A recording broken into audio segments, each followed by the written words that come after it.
콘클라베 영화를 같이 좀 리뷰를 해보려고 합니다. 실제로도 콘클라베는 작년에 개봉했고 이제 오스카에도 다양하게 아카데미에서 다양하게 노미네이트가 됐던 상이고요. 그리고 제가 알기로 결국은 그 각색상인가를 받은 걸로 알고 있습니다. 근데 그런데 진짜 특이하게도 현재 우리가 콘클라베의 시즌을 딱 겪으면서 한번 이 영화를 같이 다룰 수 있으면 좋겠다라고 생각을 해서 같이 다루게 되었습니다. 콘클라베는 일단은 원래 영화관에서 개봉을 했겠지만 지금은 저희는 쿠팡 플레이를 통해서 받고 8,800원? 8,800원을 통해서 받고 그리고 한 2시간 정도 진행하는 영화입니다.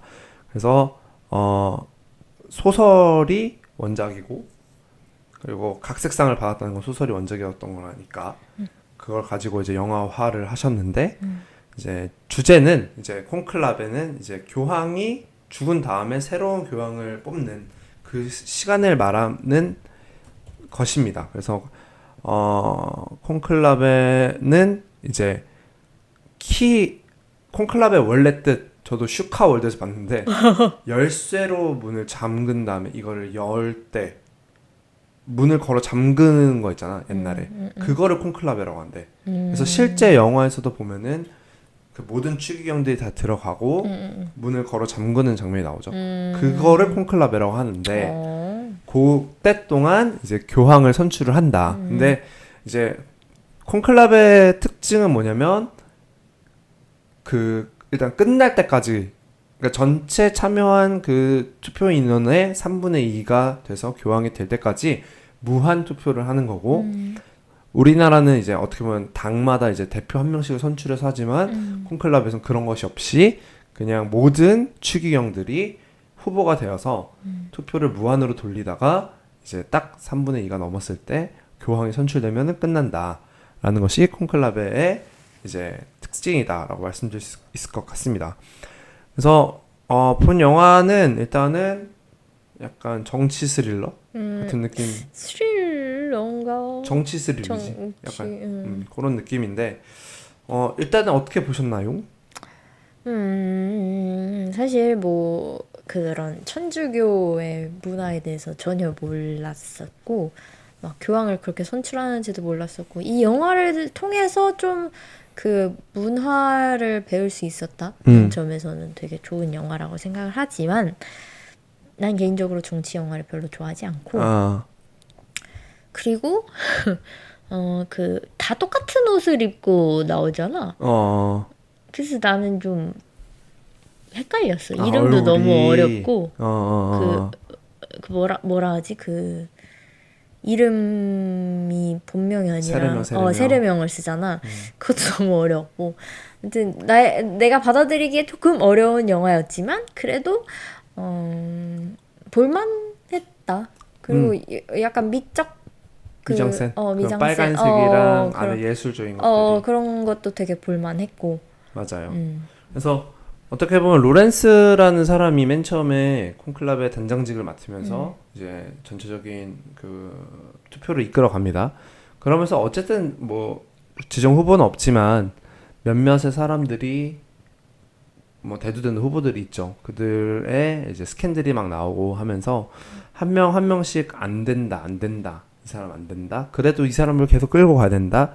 그러다가 결국 자기 자신이 이제 후보로까지 올라가게 되면서 여러 가지 그런 인간적인 고뇌가 있게 됩니다. 그래서 어떻게 보면 이게 정치, 종교, 사회, 인종을 다 이제 그 로렌스라는 사람이 걱정하는 걸 보여주면서 하는 건데요. 그렇긴 한데 이제 그 가운데서 뭔가 약간의 스캔들도 있고 그리고 뭐 성적인 것도 있고 그리고 그 뒷면에서 어떤 여러 가지 액션들도 있었고 그런 정치적인 부분들을 계속 다루다가 결국에 맨 마지막에 선출된 교황은 되게 되게 다양한 생각을 하게 됩니다. 그것도 나름 반전이 있었지. 엄청난 반전이죠. 특히 교황을 두고 있는 카톨릭은 가장 보수적인 단체일 수 있는데 그 정치적인 부분과 관련해서 되게 큰 임팩트를 줄 수 있을 만한 사람이 뽑히게 되고 그러한 변화되어야 된다라는 과정을 계속해서 얘기를 하면서 차기 교황은 선출됐지만 그 가운데서 발생하는 그 비밀이 너무 커서 어떻게 해야 되지? 그거에 대한 혼란이 어떻게 발생할 것인가에 대해서 고민을 하다가 끝나는 그 영화인데 요거를 우리는 조금 영화 자체는 너무 잘 만들었다는 거 알고 그리고 영화의 흥미를 떠나서 이제 우리가 집에서 보니까 집중도가 떨어져 그렇지 아마 맞아. 영화관에서 봤으면 더 재밌게 보지 않았을까라는 아, 생각이 그것도 맞아, 드는데 맞아.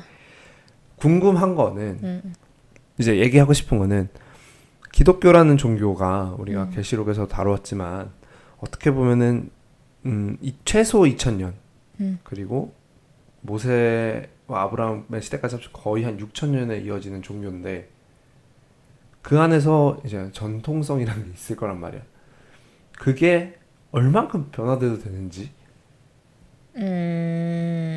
그 변화나 이런 뭐 포용이라 해야 되나? 이거를 포용이라고 봐도 되는지가 나 참 궁금하더라고. 어쨌든 우리는 반전을 아니까 그 교황이 됐을 때 그 교황에 대해서 우리가 그거를 포용이라고 봐도 되는가? 아, 근데 이거는 참 우리가 그걸 판단하기가 어려운 게 참 종교적인 거고, 그리고 게다가 계시록처럼 기독교에 대한 영화도 아니고 천주교에 대한 영화니까, 아, 모르겠어. 이걸 어떻게 말을 해야 될지. 천주교에서는 어떻게 보는지도 잘 모르겠고. 근데 어때? 그냥 약간 좀 음, 만약에 그런 분이 음. 결말에 나타난 그런 사람이 교황이 됐어. 음. 그러면은 받아들여지기가 좀 쉬울 것 같아. 시대를 좀 잘 탔다고 봐. 어, 한 5년 전만 해도 못 받아들였을 것 같거든. 근데 지금 이 지금의 시대에는 사람들이 그래도 인정을 해줄 것 같다는 생각? 그래서 난 되게 재밌었던 장면 중에 하나가 모든 추기경들이 빨간색 옷에 그런 그 추기경 옷을 입고 가면서 한 손에는 플라스틱 캐리어를 끌고 가는 장면이 되게 인상적이었거든. 그리고 다들 우산 쓰고 이렇게 가는데 옷은 되게 전통 그리고 우리는 역사성을 얘기하고 있지만 막상 그 사람들이 사용하는 건 맞아 와이파이 찾고 막 그치, 이렇겠지. 어. 그러니까 그런 거가 참 지금 우리한테도 계속 충돌되는 거 아닌가? 라는 생각이 들어. 뭔가 그 시대는 맞고 지금은 틀리지만 그 가운데서 불변하실 수 없는 그 진리라는 게 분명히 존재할 텐데 우리는 그 부분을 어떻게 바라봐야 되는가에 대해서 이 감독은 되게 많이 이제 포용을 하는 걸로 생각을 했던 것 같은데 그렇지. 그거가 이제 우리나라에 와서 그리고 지금 이걸 보는 다른 나라 사람들은 어떻게 보았을지가 궁금했다. 어쨌든 영화적으로 봤었을 때는 그 감독의 인터뷰한 걸 봤는데 특히 그 수녀에 대해서도 아. 되게 많이 힘을 주면서 편집을 했다고 하더라고. 어떻게 보면은 콘클라베에서 뭐 밥도 하고 빨래도 하고 여러 가지도 하는 사람들인데 투표권은 없는 그런 사람들에 대해서 좀 더 관심을 두면서 그 사람들에 대한 그 뭐랄까 범위를 넓히면서 말 그대로 종교성이 갖고 있는 그런 포용의 크기를 조금 더 말을 하려고 했던 게 아닌가라는 생각이 듭니다. 어쨌든 잘 뽑히셨으면 좋겠고 실제로. 실제로 어떤 분이 교황이 될지 모르겠지만 지금 뭐 대표적으로는 뭐 아시아계가 뽑힐 수도 있다는 말도 있더라고. 그것도 참 그 시대인 거지. 그리고 난 이 감독이 되게 그걸 좀 멀리 보고 이 영화를 만들었다고 봐. 맞아. 그리고 어떻게 보면 천주교라는 부분이 가장 보수적인 그치. 기독교 안에서도 큰 바운드리 기독교 안에서도 가장 보수적인 집단이 그치. 그 천주교인데 천주교지. 그들이 어떻게 이해해야 되고 받아들일 것인가에 대해서 뭐 답은 아니겠지만 하나의 논쟁거리를 던져주지 않았나라는 생각이 들기는 합니다. 네. 그래서 뭐 영화의 등급은 근데 안타깝게 이건 집에서 보면 좀 집중도가 떨어질 것 같고 맞아.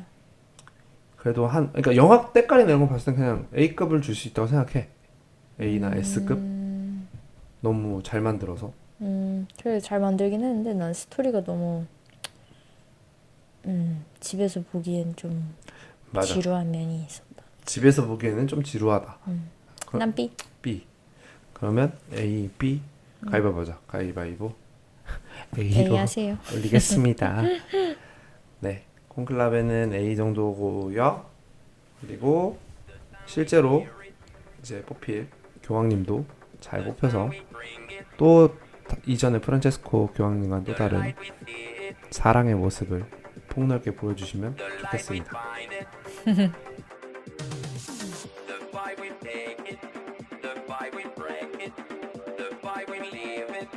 The vibe we make it, that's how we keep it.